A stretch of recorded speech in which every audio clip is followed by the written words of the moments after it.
Database management system में सबसे पहले कुछ इंट्रोडक्टरी टर्म्स हैं जो फर्स्ट ईयर सेकंड ईयर में हम पढ़ते हैं, जैसे कि डाटा क्या है। डाटा जो है वो हमारे पास रॉ फैक्ट एंड फिगर्स जो हैं वो होते हैं, क्लियर। और जो इसकी प्लूरल फॉर्म है डाटा की, ये सिंगुलर फॉर्म है, प्लूरल फॉर्म होती है डेटम, क्लियर। अगली ये पॉइंट्स आपने याद करने हैं कि डाटा किस किस टाइप का होता है, स्ट्रक्चर, अनस्ट्रक्चर्ड, क्वालिटेटिव और क्वांटिटेटिव, जो सेकंड ईयर में शायद आप लोगों ने ना पढ़ा हो। स्ट्रक्चर डाटा ऐसा डाटा होता है जिसे ऑर्गेनाइज करने का कोई ना कोई स्ट्रक्चर होता है। जैसे हम टेक्स्ट लिखते हैं, जैसे हम नंबर्स की फॉर्म में डाटा को टेक्स्ट लिखते हैं, तो पता है हमें एमएस वर्ड के अंदर डॉक्यूमेंट जब बनाते हैं तो टेक्स्ट लिख के एक प्रॉपर डॉक्यूमेंट, जैसे कि यहाँ पे आपके पास एक रिटन स्ट्रक्चर डॉक्यूमेंट है।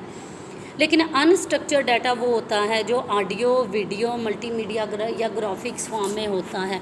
बेसिकली अब आपने ये व्यू माइंड में लेके चलना है कि जब हम गूगल क्रोम से कोई इन्फॉर्मेशन सर्च करते हैं, जब हम यूट्यूब से कुछ सर्च करते हैं, तो देखिए कितनी वास्ट अमाउंट ऑफ डाटा पड़ा है, और जो हम लिखते हैं वो डाटा हमारे सामने आ जाता है, ठीक है। तो ये जितना भी डाटा पड़ा हुआ है, जो टेक्स्ट और नंबर फॉर्म का डाटा है, उसे स्ट्रक्चर डाटा के तौर पे डील किया जाता है, और जो ऑडियो, वीडियो, इमेजेस हैं, इन्हें अनस्ट्रक्चर की कैटेगरी में डाला जाता है। फिर है जी क्वालिटेटिव डाटा। क्वालिटी क्या होती है? खसूसियत। तो क्वालिटेटिव डाटा ऐसा डाटा होगा जो डिस्क्राइब कर रहा होगा किसी खसूसियत को, किसी प्रॉपर्टी को, इंग्लिश में जिसे हम एडजेक्टिव कहते हैं, ठीक है। जैसे हम कहेंगे जी वाइट कलर, गूगल पे आप कुछ सर्च कर सकते हो ना, ग्रीन बॉल, यस मैम, ठीक है। तो वो बॉल वाला वर्ड तो एंटिटी है, वो नाउन है, लेकिन ग्रीन उसका क्या है? क्वालिटी है, क्वालिटेटिव डाटा। अगला है जी क्वांटिटेटिव डाटा। ऐसा डाटा जो नंबर्स की फॉर्म में हो, न्यूमेरिक फॉर्म में, जैसे हमारे मोबाइल पे आ रहा होता है ना, आज टेम्परेचर है जी 40 डिग्री, ये है जी हमारे पास कौन सा डाटा? क्वांटिटेटिव डाटा, जिसे हम माप सकते हैं, मेजर कर सकते हैं, clear. Yes ma'am. Structure, unstructure, qualitative, quantitative. अगला है जी इंफॉर्मेशन। इंफॉर्मेशन होती है जी processed form of data. Yes ma'am. हम कंप्यूटर को इनपुट देते हैं, कंप्यूटर डाटा प्रोसेसिंग करता है और आउटपुट बन जाती है। और डाटा प्रोसेसिंग कैसे कैसे हो सकती है ये नोट डाउन कर लें। डाटा प्रोसेसिंग में 4 तरह की एक्टिविटीज़ परफॉर्म की जाती हैं। इसी के ऊपर लिख लें, ब्लैंक पेज होगा। डाटा प्रोसेसिंग में 4 तरह की एक्टिविटीज़ की जाती हैं। नंबर 1 होती है जी क्लासिफिकेशन, ठीक है। रॉ फैक्ट्स एंड फिगर को जब हमने मीनिंगफुल या ऑर्गेनाइज्ड वे में चेंज करना है, इनपुट को आउटपुट बनाना है, तो पहला काम जो हम कर सकते हैं वो क्लासिफिकेशन का कर सकते हैं कि जिस टाइप का जो डाटा है उसे उसकी क्लास में रख दिया जाए। जैसे आपकी क्लासेस बनी हुई हैं, आईसीएस वाले लोग आईसीएस के सेक्शन में हैं और मेडिकल वाले मेडिकल के। दूसरा जो काम है वो हम कर सकते हैं जी सॉर्टिंग का। हम डाटा को अरेंज करके रख सकते हैं अल्फ़ाबेटिकली या सेंडिंग या डिसेंडिंग ऑर्डर में। तीसरा काम होता है जी समराइजिंग का। हम डाटा को समराइज़ करके भी रख सकते हैं। जैसे हम जब एग्ज़ाम देते हैं, जो हमारा रिज़ल्ट आता है, बेसिकली वो क्या है? समरी है। और लास्ट जो काम है डाटा प्रोसेसिंग का वो है जी कैलकुलेशन। हम डाटा के ऊपर, अगर हमारा डाटा न्यूमेरिक फॉर्म का है, तो हम कोई मैथमेटिकल ऑपरेशन परफॉर्म कर सकते हैं। जैसे अब डाटा, इससे आपको एक सिनेरियो एक्सप्लेन करती हूँ, इससे आपको डाटाबेस भी समझ आ जाएगी। आप जितने भी स्टूडेंट हैं, जब आप लोग एग्ज़ाम देते हो, लेट से फर्स्ट ईयर के हैं, जो बोर्ड है उसके पास सबके रोल नंबर्स होते हैं, सबका जो है वो नेम होता है। तो ढेर सारे स्टूडेंट का डाटा उन्होंने किस में सेव किया? डाटाबेस के अंदर। फिर उस डाटाबेस पे अगर क्लासिफिकेशन की गई या प्रोसेसिंग करनी है ना, देखना है, पेपर्स के बंडल बनाने हैं कि किस रोल नंबर, किस स्टूडेंट ने किस सब्जेक्ट का पेपर दिया, आया वो आईसीएस का है, आया वो आर्ट्स का है, वो किस सब्जेक्ट का है। फिर क्लासिफिकेशन की गई, फिर एक रूम में वही बच्चे बिठाए गए जिस दिन पेपर था बोर्ड का, जो इंग्लिश का पेपर दे रहे हैं, फिज़िक्स का पेपर अलग दिन पे कंडक्ट हुआ, उन पेपर्स को बाइंड किया गया, क्लासिफिकेशन हो गई। हो सकता है फिर उन पेपर्स की सॉर्टिंग भी की गई हो रोल नंबर वाइज, ठीक है। उनकी कैलकुलेशन तब होती है जब किसी पेपर चेकर ने पेपर को चेक किया और टोटल मार्क्स कैलकुलेट किए, ये कैलकुलेशन होगी। समराइजिंग तब आएगी जब आपका रिज़ल्ट बनेगा।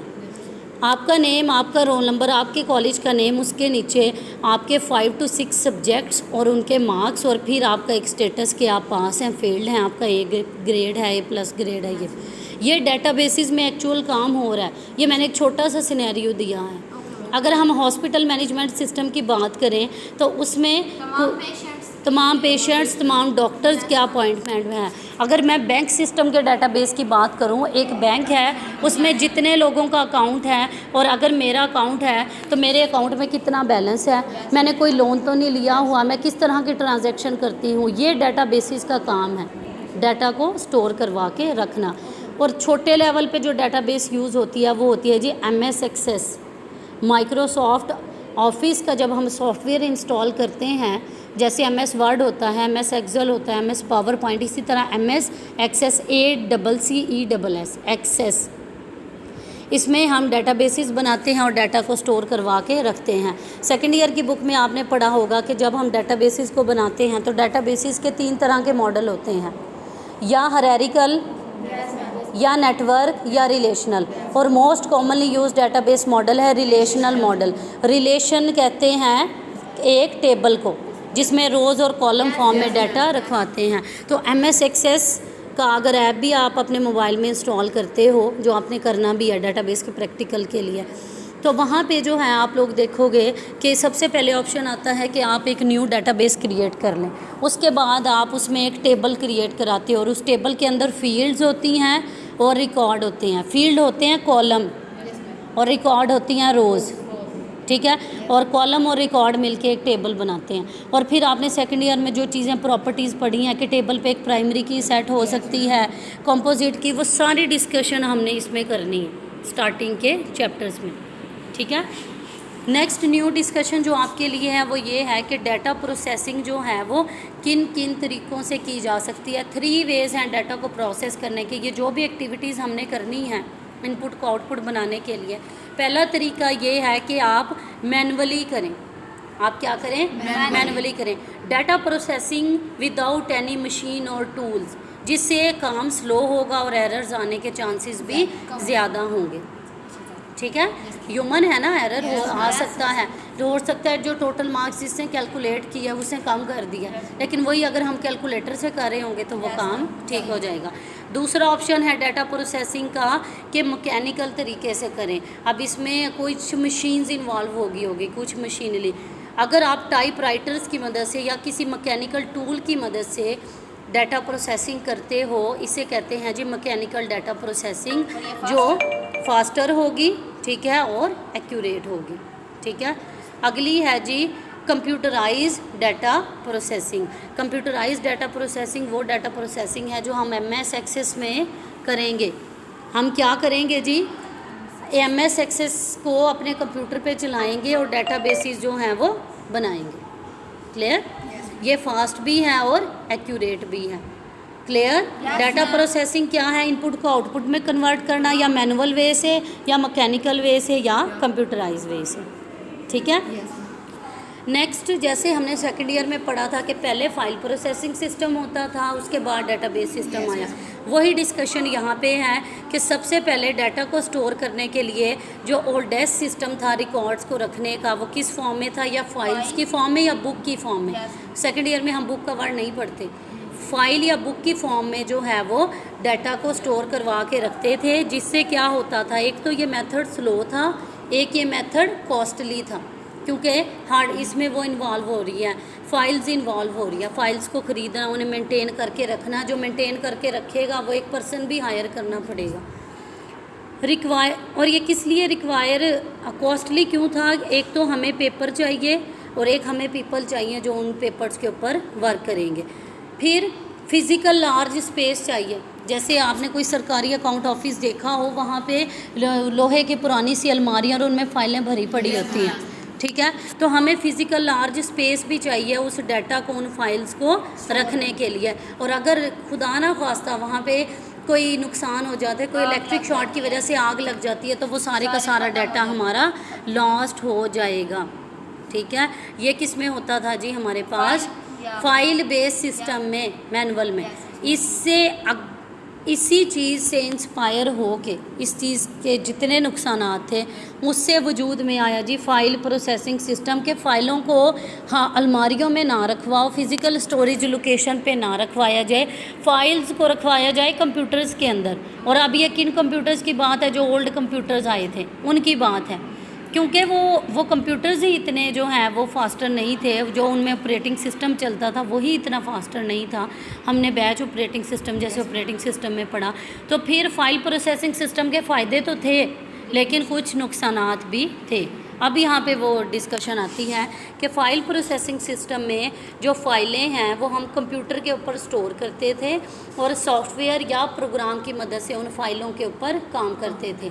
फ़ाइल को क्रिएट करना है, फ़ाइल में डाटा को रखवाना है, इंसर्ट करवाना है, वो डाटा को अपडेट कराना है, डिलीट कराना है या फ़ाइल को डिलीट करना है, ये सारे काम कंप्यूटर की मदद से होने लग गए और इसे हम कहते थे कंप्यूटर या ट्रेडिशनल फ़ाइल प्रोसेसिंग सिस्टम।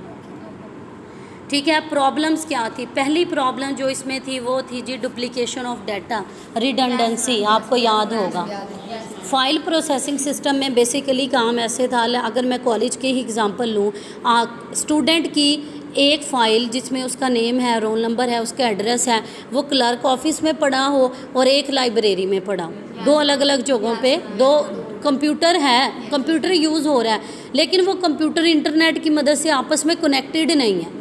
आपका डाटा एक जगह पे नहीं है, आपका डाटा दो अलग अलग जगहों पे पड़ा है, लाइब्रेरी वालों के पास भी है और यहाँ भी है। हो सकता है आपके घर का एड्रेस चेंज हो जाए, ठीक है, यहाँ अपडेट हो गया और लाइब्रेरी में अपडेट ना हो सका। आपने कुछ बुक बोरो ली हुई थी लाइब्रेरी से, आपका सेशन ख़त्म हो गया, आप कॉलेज से चले जाते हैं, कॉलेज कैसे कम्युनिकेट करेगा? जो लाइब्रेरियन है वो आपको पिछले पते पे जहाँ आप रहते ही नहीं वहाँ मैसेज पैगामात भेजता रहेगा कि बुक रिटर्न करें, लेकिन आप वहाँ पे है ही नहीं। रिडंडेंसी का मतलब है unnecessary duplication of data. Same data different शक्लों में जगह जगह पड़ा है, तो क्या वो एक्यूरेट होगा? क्या वो कंसिस्टेंट होगा? नहीं होगा। अगर रिडंडेंसी की वजह से जो अगली प्रॉब्लम आती थी वो इनकंसिस्टेंसी की आती थी। एक जगह डाटा अपडेटेड है, एक जगह डाटा अपडेटेड नहीं है, ठीक है। डाटा आइसोलेशन थी, डाटा आइसोलेशन की प्रॉब्लम थी। डाटा जो है वो एक जगह स्टोर नहीं था, डाटा आइसोलेट होके यानी अकेला अकेला जो है वो स्टोर था। ये तीनों पॉइंट्स एक दूसरे से मिलते जुलते हैं। डुप्लीकेशन ऑफ डाटा जिसे रिडंडेंसी कहते हैं, इसकी वजह से इनकंसिस्टेंसी आती है और इसी की वजह से क्या आती है? Data isolation. डाटा आइसोलेशन की यहाँ डेफिनेशन भी मेंशन है नोट्स में, one data store in multiple places, ठीक है। तो ऐसे डाटा की एक्सेस क्या हो जाएगी? डिफ़िकल्ट हो जाएगी। आगे है जी डाटा एटॉमिसिटी। एटॉमिक एक ऐसी चीज़ है जिसे ब्रेक नहीं किया जा सकता, ऐसे ही है। डाटा एटॉमिसिटी की क्या डेफिनेशन है? Collection of all steps required to complete an operation on data is known as transaction. सबसे पहले न्यू डेफिनेशन है कि ट्रांजैक्शन क्या होती है। अगर आपने अपने मोबाइल में पिक्चर क्लिक करनी है, इसके लिए आपको जिन जिन स्टेप्स की ज़रूरत है, नंबर 1 आपके पास मोबाइल हो और वो मोबाइल चलता हो, उस मोबाइल में चार्जिंग हो, उस मोबाइल में स्टोरेज स्पेस भी और उसका कैमरा भी चलता हो, ये सारे के सारे स्टेप कहेंगे क्या कहलाएंगे? ट्रांजैक्शन। पिक्चर क्लिक करने के लिए जितने भी काम है वो क्या है? ट्रांजैक्शन। तो डेटाबेसेस ये कहती हैं कि अगर आपने एक ऑपरेशन परफॉर्म करना है तो या तो ट्रांजैक्शन पूरी हो या ट्रांजैक्शन ना हो। अब ट्रांजैक्शन एक काम है लेकिन उस काम के अंदर एक्टिविटीज़ हैं, वो सारी एक्टिविटीज़ होंगी तभी तो कोई काम पूरा होगा। आपके पास ये एक्टिविटी मिस हो जाए कि मोबाइल में चार्जिंग नहीं है, क्या पिक्चर क्लिकिंग होगी?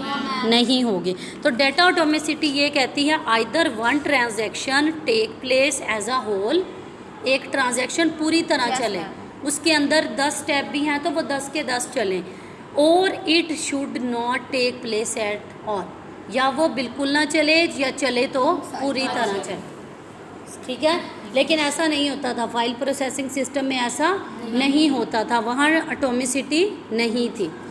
अगला जो प्रॉब्लम है एटॉमिसिटी और ये जो है वो न्यू है आइसोलेशन, इन्हें मिक्सअप नहीं करना। आइसोलेशन का तो यही मतलब है ना कि अगर डाटा अलग अलग जगहों पे पड़ा है एक्सेस करना मुश्किल है। रिडंडेंसी, इनकंसिस्टेंसी, आइसोलेशन एक से रिलेटेड है और एटॉमिसिटी अलग चीज़ है।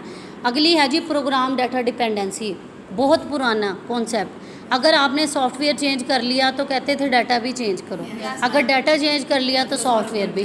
कि आजकल ऐसा है नहीं है, आपके मोबाइल का जो कैमरा है कोई रिस्ट्रिक्शन नहीं, आप फिज़िकली जिस मर्ज़ी जगह पे हो, आप दिन का टाइम हो रात का, आप किसी भी जगह की पिक्चर बना सकते हो। अगला जो प्रॉब्लम था वो था जी limited data sharing. Data sharing की फैसिलिटीज़ जो हैं वो बहुत लिमिटेड थी। अब अगर आपके मोबाइल में व्हाट्सएप है और इंटरनेट ना हो, क्या डाटा शेयरिंग आपकी उस तरह से हो सकती है? लिमिटेड हो जाएगी। ब्लूटूथ की मदद से डाटा शेयर हो सकता है, क्या वो उतना फास्ट है जितना व्हाट्सएप से है? नहीं। और लास्ट जो प्रॉब्लम थी वो थी जी सिक्योरिटी प्रॉब्लम, कि डाटा हमारा सिक्योर नहीं था जिस तरह अब सिक्योर है। ठीक है, what is data, what is information, what is data processing, what is file processing system, सारी सेकेंड ईयर वाली डिस्कशन है। अब आगे चीज़ है जी डेटाबेस। अब आ गई डेटाबेस। डेटाबेस की डेफिनेशन है जी organised collection of logically related data. अब इसमें जो टर्म समझने की है वो है जी रिलेटेड डाटा। आपका डाटा लॉजिकली, फिज़िकली नहीं है, अब लॉजिकली है, क्योंकि कंप्यूटर में पड़ा है तो हम उसे टच नहीं कर सकते। लॉजिकल हो गया और रिलेटेड है, आपस में क्या है? रिलेटेड है। अब रिलेटेड टर्म से ये मुराद है, अगर आप व्हाट्सएप को ओपन करते हो तो क्या उसमें डेट और टाइम शो हो रही होती है? क्या उसमें आप अपने मोबाइल की बैटरी परसेंटेज या इनपुट लैंग्वेज चेंज कर सकते हो? नहीं कर सकते ना, क्योंकि व्हाट्सएप के अंदर, व्हाट्सएप के सॉफ्टवेयर में जो डाटा है वो लॉजिकली रिलेटेड है। उससे आप text, statuses, calls, audio, video, सिर्फ यही चीज़ है। ठीक है, तो जो व्हाट्सएप की डाटाबेस होगी उस डाटाबेस में जो टेबल्स बने पड़े हैं उसके अंदर सिर्फ यही फील्ड्स हैं। उसमें ना डेट और टाइम की फील्ड है, उसमें ना लैंग्वेज की है, ना इनपुट की है। ठीक है, ये ऐसी कोई भी चीज़ नहीं है, ना उसमें किसी गेम की इनपुट है, ना ऐप्स की है। जो चीज़ें उसमें हैं उसी चीज़ का, जैसे आपका अटेंडेंस रजिस्टर है, इसमें आपका ही रिकॉर्ड है, ना फर्स्ट ईयर का है ना सेकेंड ईयर का है। लॉजिकली रिलेटेड डाटा जैसे कि नादरा की डाटाबेस, उसमें कौन सा डाटा होगा? पाकिस्तान के तमाम शहरियों का डाटा। जैसे लाइब्रेरी की डाटाबेस, कि जिस कॉलेज में वो लाइब्रेरी है वहाँ का, उनके स्टूडेंट्स कौन कौन सी बुक हैं और कौन कौन से स्टूडेंट हैं। और बैंक का डाटाबेस, अब जो HBL का बैंक है वो क्यों मेज़ान बैंक के कस्टमर का डाटा रखे? नहीं रखेगा, वो सिर्फ अपने का रखेगा। ठीक है, अब डेटाबेस में जो डाटा हम स्टोर कराते हैं वो किस फॉर्म में कराते हैं? डेटाबेस के 3 तरह के मॉडल्स होते हैं, हायरार्किकल, नेटवर्क, रिलेशनल। ठीक है, हायरार्किकल मॉडल में जो है वो पेरेंट चाइल्ड रिलेशनशिप होता है। हायरार्की ऑर्गेनाइजेशनल चार्ट, एक पेरेंट आगे से उसके चाइल्ड होते हैं। याद आया? और अगर हम उल्टा करके देखते थे हायरार्किकल मॉडल की, वो एक ट्री फॉर्म में बनता था। नेटवर्क मॉडल में क्या फ्लेक्सिबिलिटी आई कि एक चाइल्ड के एक से ज़्यादा पेरेंट हो, ताकि अगर किसी टाइम पे एक पेरेंट अवेलेबल नहीं है तो दूसरे से सर्विसेज ले ली जाए। इसे आप ऑपरेटिंग सिस्टम से भी रिलेट कर सकते हो, पेरेंट चाइल्ड वाला। और अगला जो है वो रिलेशनल है, जो मोस्ट कॉमनली यूज़ होता है। रिलेशनल मॉडल का आइडिया दिया था जी डॉक्टर EF कोड ने। DR डॉक्टर, E और F कैपिटल में, CODD code. Doctor EF code ने जो है वो रिलेशनल डाटाबेसेस का आइडिया दिया था कि आपने रिलेशनल डाटाबेसेस बनानी हैं। रिलेशनल डाटाबेसेस में रिलेशन या टेबल क्या है? सबसे इम्पोर्टेंट ऑब्जेक्ट डाटाबेस का। डाटाबेस में डाटा कैसे स्टोर होगा? अगर टेबल होगा, टेबल होगा तभी उसमें फील्ड और रिकॉर्ड होंगे। स्टोर करवाता है डाटा को रोज़ की फॉर्म में। रोज़ को क्या कहते हैं जी? रिकॉर्ड या टपल। रिकॉर्ड या टपल। टपल अब यहाँ पे न्यू वर्ड है जो आपने याद करना है। और फील्ड को कहते हैं कॉलम और एट्रीब्यूट। कॉलम और एट्रीब्यूट होती है खसूसियात, लेबलिंग, एडजेक्टिव चीज़ें। इसमें फंक्शन इन्वॉल्व आपने नहीं करना। एक स्टूडेंट है, उसका नेम क्या है, रोल नंबर क्या है, लेकिन वो स्टूडेंट क्या खाता है, क्या पीता है, क्या पढ़ता है, ये उसके फंक्शंस आ जाएंगे। ये हम फील्ड्स में ऐड नहीं कराते। क्लियर? अगला लास्ट कर लें जी, मेटा डाटा क्या है? डाटा डिक्शनरी पढ़ी थी। डाटाबेस में हम डाटा डिक्शनरी बनाते हैं। जो डाटा हमारी डाटाबेस में पड़ा है उसकी डिस्क्रिप्शन को स्टोर कराते हैं। किस में? हम डाटा डिक्शनरी में या डाटा रेपोजिटरी में। इस चीज़ को बोला जाता है Meta data. Data about the data, data about the data, data that describe the data. आप एक स्टूडेंट हैं, आपका एक नेम है, वो आपका डाटा है, लेकिन you are a good student, ये डिस्क्राइब हो गए आप मज़ीद, तो ये मेटा डाटा है। डेटाबेस स्टोर करता है डाटा को, इसके अलावा उस डाटा की डिस्क्रिप्शन को भी स्टोर करता है। जैसे दराज अगर शॉपिंग वेबसाइट पे आप एक प्रोडक्ट को देखें, वहाँ पे प्रोडक्ट की इमेज भी है, नेम भी है, और फिर आप डिस्क्रिप्शन भी देखते हो।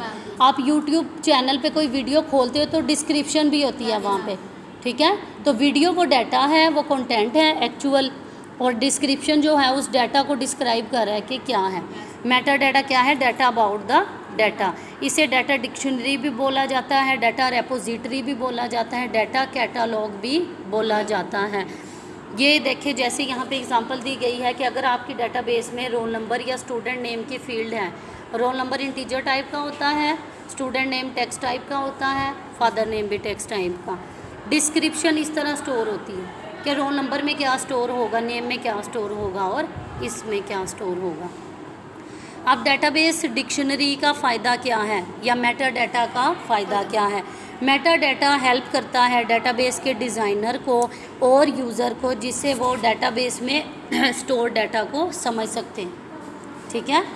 आपने एक प्रोडक्ट परचेज़ करनी है, आप श्योर नहीं हैं कि ये कैसा है, ठीक है, तो फिर आप उसके डिस्क्रिप्शन देख सकते हो, रिव्यूज़ देख सकते हो, उसकी रेटिंग देख सकते हो, ये सारी मेटा डाटा में आती हैं चीज़ें।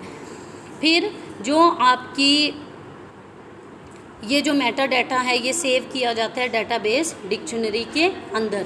डाटा डेफिनेशन लैंग्वेज डिफ़ाइन करती है मेटा डाटा को। दो तरह की लैंग्वेजेस हमने पढ़नी है, एसक्यूएल तो पढ़ी हुई है ना, स्ट्रक्चर क्यूरी लैंग्वेज। अब इसे जब हम डाटाबेस मैनेजमेंट सिस्टम को डिटेल में पढ़ेंगे तो वहाँ हमने पढ़ना है डाटा डेफिनेशन लैंग्वेज और data manipulation language, data control language. फिर तो बातें आपने जो याद रखनी है, मेटा डाटा याद रखना है, डिस्क्रिप्शन अबाउट द डाटा, ठीक है। नेक्स्ट आपने याद करना है मेटा डाटा डाटा डिक्शनरी में सेव होता है, और ये जो मेटा डाटा है ये कौन डिफ़ाइन करती है, कौन सी लैंग्वेज डिफ़ाइन करती है? डाटा डेफिनेशन लैंग्वेज इसे डिफ़ाइन करती है, डाटाबेस डिज़ाइनर की ये हेल्प करती है। और मेटा डाटा जो फाइल है, अगर आपने डाटाबेस को चेंज करना है तो पहले मेटा डाटा फाइल को पढ़ा जाता है और फिर उसमें चेंजेस की जाती हैं आपके डाटाबेस में। यहाँ तक आप लोगों ने जो है वो करके आना।